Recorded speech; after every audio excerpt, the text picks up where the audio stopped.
About 4 months ago, I made a video talking about the degradation of video games and how they've progressively lost their quality over the years. I went from getting a ton of major AAA titles a year that delivered in almost every way possible and even exceeded our expectations in ways we could have never imagined, to mindless, overpriced drivel that's barely worth 10 minutes of your time.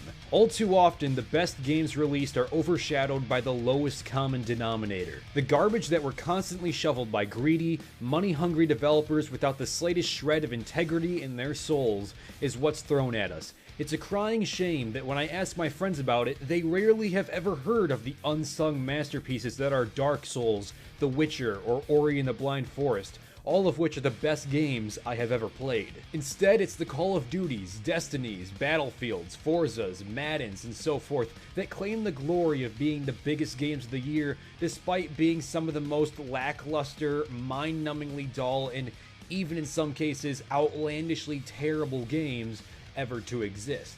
But why is it that year after year we're given more and more of these games? One would assume that the outcry against these shitty business tactics and blatant acts of disrespect towards the consumer would drive developers to try harder, but something has made this trend of low-quality video games only grow larger. What is that, you ask? The reason why developers do this is indisputably because of the gamers themselves. Throughout the years, gamers have let developers know that they are perfectly content with stooping as low as possible and buying the most uninteresting, low-effort trash imaginable. Destiny was one of the biggest disappointments of all time, filled to the brim with false advertising, lies, and horrid business practices. What could have, and by all rights should have, been the best game ever made. What with all the years they've allegedly put into the game and all the advertising they shot off well before its release, was in actuality the very definition of mediocrity. I won't waste your time going over all the reasons why Destiny is a gigantic failure in every respect, because many people, myself included, have already spent entirely too much time discussing the shortcomings of the game ever since its inception. Instead, let's focus on the very thing that made Destiny's business model a success: its rabid, idiotic fanbase. Never before have I seen a community of people so brainwashed that they will literally do anything and everything to defend this. Oh wait.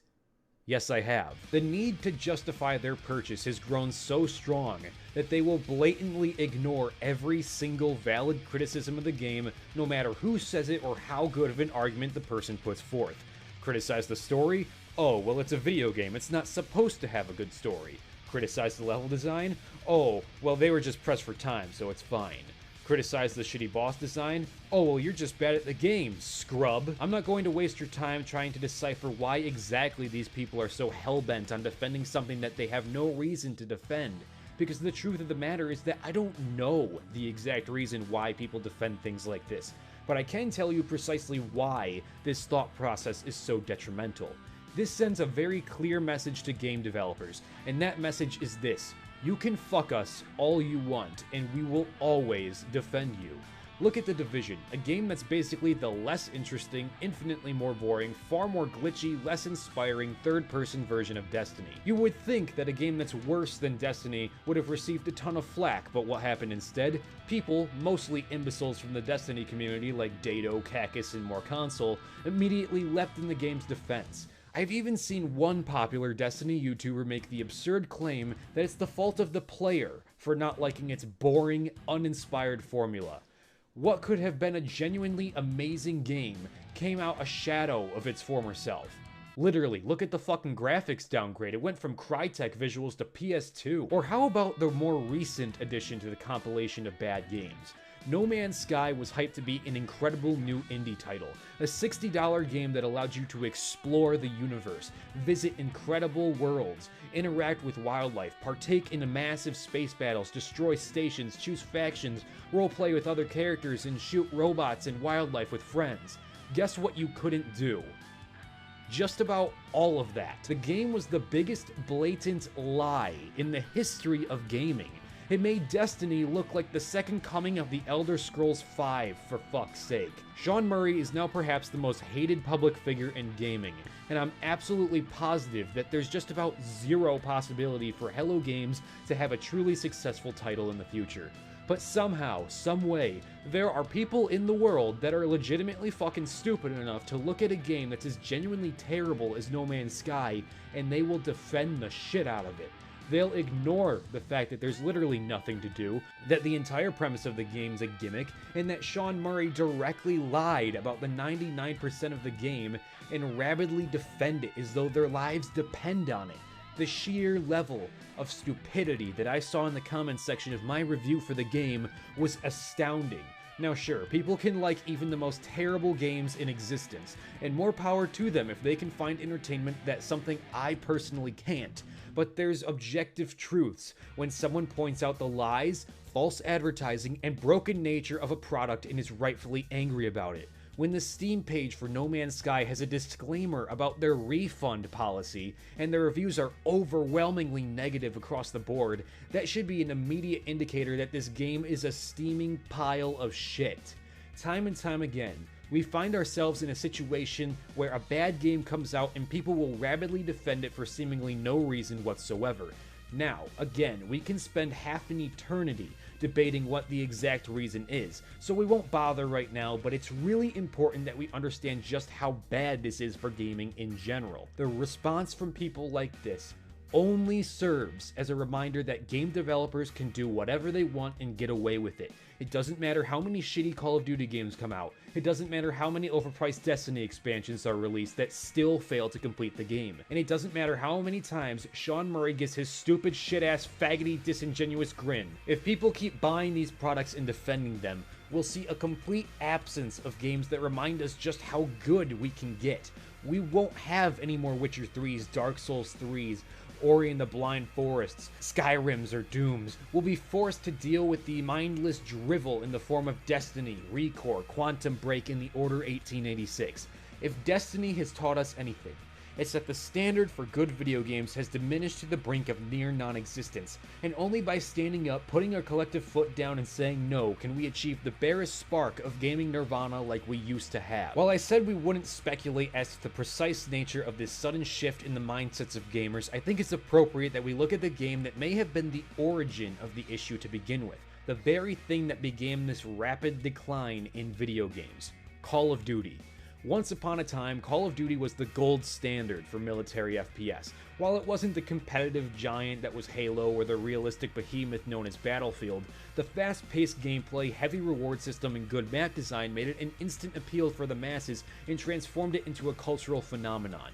Perhaps, however, that was the worst thing that Call of Duty could have ever done, for ever since the massive success of Modern Warfare 2, every game has been scrambling to reach what they perfected and make the gold standard, even if it means that they essentially ruin their own great game in a vain attempt to replicate the success of the Call of Duty giant. Have you ever noticed the extreme difficulty curve in a game such as, say, The Ultimate Doom as compared to Black Ops 3, or how the original Tomb Raider compared to Uncharted 4? Whatever happened to the days of challenge, to the days where games made you think, where games encouraged the player to use thought and strategy before heading off to the battle? Those games certainly still exist, but in far fewer numbers. One of the reasons why I think gaming has gone down a steep decline is because of the mindset that gamers are too stupid to take on these difficult games. Part of the reason why I love games like Dark Souls and the Swapper so much is because it tests my limits and my patience at every turn. The Swapper, though not a great game that does admittedly get very dull once you realize that there's not enough variety, held my attention for a long time just because I had to really strain to think of ways to complete the next puzzle. Dark Souls is a game that I love and hate. I love his extreme difficulty, but I hate when I die and lose all my progress, which for those of you that aren't familiar with this legendary franchise, is basically 99% of the experience. You're going to die more than you're actually going to kill things. But many games have followed the Call of Duty route of low risk, high reward. One of the most tragic examples is Halo. I've been a huge fan of the franchise since mid-2002 after the first game came out. I own every game, every book, every musical score, every comic, and can perfectly recite the entire series by heart. Unfortunately, the challenge in Halo has all but disappeared. This wasn't even necessarily a 343 Industries issue, because Bungie went down the same path with Halo Reach. Ever since 2010, the franchise has suffered a steady decline in challenge. Where the first two games were punishingly difficult, Halo 5 is possibly the easiest game I have ever played. The only hard part being a segment that's completely broken beyond the realm of imagination. Halo 4's multiplayer was a blatant ripoff of Call of Duty to the point where it looked and felt exactly like one. Hell, they even had the same loadout menu. Halo 5 certainly took the right approach by bringing the series back to its roots, but it still feels so easy with tight-knit maps, high-powered weapons, fast movement speeds and abilities, and high rewards even for the most minuscule of feats. I believe the same unfortunate fate befell Destiny. What could have been an incredibly well-designed game is possibly the easiest shit I have ever picked up. In attempts to appease the younger generation that can't be bothered to use so much as a single brain cell, developers have intentionally dumbed down their games in order not to bore the younger fans of the game. Why else do you see so many teenagers playing Destiny and Call of Duty? They don't want to sit through the process of going to the bestiary to find out what monster you have to kill, and then seeing which potion you have to use, gathering materials to make that potion, upgrading your weaponry, and giving yourself a variety of upgrades before going off to battle. They'll never know the joy and sense of accomplishment of this process and the true reward that comes out of defeating a powerful enemy, because the tragic reality is that as long as they can get their 25 kill streak and drop a nuke on the map, they'll be content. Games have progressively lost their challenge in order to lure in a younger, more impressionable crowd of gamers that find it too difficult to play games that are truly great, and only once in a while will try to play something like Fallout 4, boasting righteously that they can play games that are thoughtful and creative too, when in reality a game like Fallout 4, while not necessarily bad, is a baby RPG compared to the fantastic epic adventures seen in The Witcher 3 and Dark Souls. Hell, even the original Fallout games are better than this, but most gamers nowadays won't know this, because most gamers nowadays have never played the original Fallout games. One thing that's really been getting on my nerves are the people that invest so much money in microtransactions. We used to be sold full games at one point, believe it or not. Now we're sold games in bits and pieces, with even smaller pieces sold separately so that we can boost our way to the top rather than suffering through what I truly believe is a process designed to be so boring that you'd rather throw down real money than have to earn it. The worst part is that literally every game seems to be doing this as of late, even the ones that have no right or reason to have it whatsoever. Uncharted 4 has microtransactions that are basically fucking worthless and don't need to be there. Rise of the Tomb Raider has microtransactions to fucking challenge you. Black Ops 3 is damn near gambling, and Halo 5, while having a slightly better system, has $100 microtransaction packs. If you're going to be spending more money to get a fucking helmet that you aren't even guaranteed to get in the first place than you'll actually spend on the entire fucking game, then you should know that your process is fucked. It's not as though this shit will ever transfer over. Halo 5 and Black Ops 3 will become irrelevant with the next game release. So all of the money you spent to buy something so inconsequential and stupid as a pizza camo will forever be lost to the ether, and chances are you'll probably end up selling the game one day anyway. But that doesn't prevent people from buying them in mass quantities. When games that don't even have multiplayer to begin with are inserting massive microtransactions, then you should start to get worried. It's even got to the point where developers like Bungie will say that they won't put in microtransactions, but then they'll see the success from other games and put the pay-to-win features in their game anyway. Battlefield has also done this, so people don't have to rank up to get the guns they want. Rather than actually putting in the time and effort to earn it, developers find it easy to make a good $10 off the consumer with the promise of a new gun that, again, will be completely irrelevant come the next release. It's one thing if it's like the microtransactions in Dead Space 3 that are really only there for the people that can't be bothered to play more than 10 minutes because it's seriously useless to buy them when you can easily get everything you need by just playing the game casually. But it's something totally different when your entire system of customization is based around having to pay more money to buy it. If I can pay $15 for an extra 30-hour campaign in The Witcher 3, then why should I spend anything for a helmet that no one in their right minds would ever use? But gamers have said this is okay, because now even the most sincere, innocent single-player games have microtransactions to accompany their shitty multiplayer or to provide an extra challenge in the campaign. What we see in a lot of gamers nowadays is a rabid obligation to protect their purchase as though their lives depend on it. It seems odd that something as trivial as a video game would spark such an intense hatred towards another person for not liking it. What I truly believe to be the case is that these people feel so duped, so tricked into buying something they don't truly want, that they'll say anything and do anything in order to defend their purchase. To some extent, I can't understand this. There was a time when I was only able to get 1 or 2 games a year, so I had to really hope that those games were going to be good. In 2010, those 2 games were Black Ops and Halo Reach. While I did genuinely enjoy Black Ops, I only pretended to like Halo Reach despite my massive misgivings with the bad frame rate drops, terrible map design, god-awful campaign that completely negated the already established lore, and what I believe to be one of the worst multiplayer systems in recent memory. But because I could only get a couple of games a year, I tried to force myself to enjoy it. Despite detesting the game, I went out of my way to pretend to like it and get as much out of that $60 as possible. I defend it against true criticism that even I had, and it wasn't until a couple years down the road that I finally said, fuck Halo Reach, this game's a worthless piece of shit, and realized what I'd done. Nowadays I'm more cynical, I'm an asshole, and more than likely a horrible person, and every day I have people calling me a furry. This doesn't count. Now I buy games and watch movies and look at them with a critical analysis so that I can determine whether or not the game or movie is worth a damn, taking everything into account and basing the score I give off of how many of the crucial elements it gets right. For example, Destiny has good gameplay and good music. Doesn't have anything else going for it though. The Witcher 3 has beautiful visuals, amazing gameplay, fantastic music, great side quests, an addicting minigame, a phenomenal story, memorable characters, and DLC that's actually worth your time. While I'd give Destiny with all of its expansions a 5 out of 10, I'd easily give The Witcher 3 a 10 out of 10 because The Witcher 3 does everything much, much better than many games do nowadays. But for those people that spent years hyping up something like Destiny or Titanfall, who spent every day counting down the game's release, who went to the midnight launch and eagerly put the disc into their system, bouncing up and down like a giddy kid with a bag of Doritos and a 2-liter of Coke at their side, something that I usually do when I get a new game, and I'm almost fucking 20, what do they feel about the lackluster game they inevitably receive?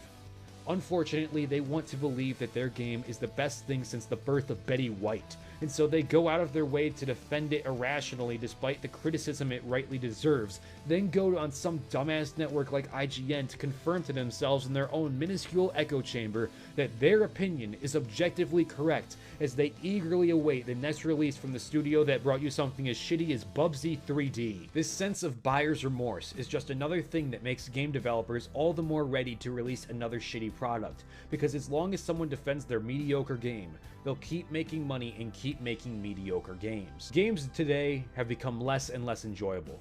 I find myself going weeks at a time without playing video games, instead writing, reading, drawing, or doing something else that's actually remotely productive. So few good games are released now that when I complete the 1 or 2 rare gems in the gaming market, I have little to no motivation to play my other games. I like to say that Witcher 3 and Ori and the Blind Forest are the games that ruined gaming for me, because they're just so good, just so fantastic in every respect, that I can't help but look at my other games with disdain and disappointment. It says a lot when someone like me, someone who's been a hardcore gamer since I was a little kid, would rather be reading Stephen King's Dark Tower series, or George R.R. Martin's A Song of Ice and Fire, or hell, would rather be reading The Witcher and Halo books than actually playing the games. And it's not that I'm not a big reader, I've always loved to read and write, but gaming was once such a fascinating hobby for me that I would consume hundreds of hours of my time and effort into one game. Now, it's something I barely care about anymore because developers have made it abundantly clear that they don't care about the consumer. They'll shill as many terrible DLCs and microtransactions as possible because people keep buying them no matter how worthless they are. They aren't in it to make good games. They aren't here to create something deep and thought-provoking. They want to make a quick buck with the bare minimum effort necessary to craft the game, and the incessant, vicarious desire of the fanboys and weak-minded young gamers that can't be bothered to spend a little more time playing an intricate, creative game is only deepening the rift between developer and consumer, to the point where we may never have a truly incredible video game again. We're heading down a dark path in gaming, and we need to take the initiative and say no. We will not keep stooping to this level. We will not keep buying these terrible games because we want something more for our $60. We don't want falsely advertised drivel held together with run-and-gun segments and thoughtless QTEs. We want more games like Uncharted 4, The Witcher 3, Dark Souls 3, Ori and the Blind Forest, and other masterpieces such as they, because if we're going to shuffle over $60, we deserve a better product than no Sean Murray's and Destiny Rise the microtransactions. Thank you all for watching this video. I'm the Dishonored Wolf, and I'll go back to making dick and pussy jokes now.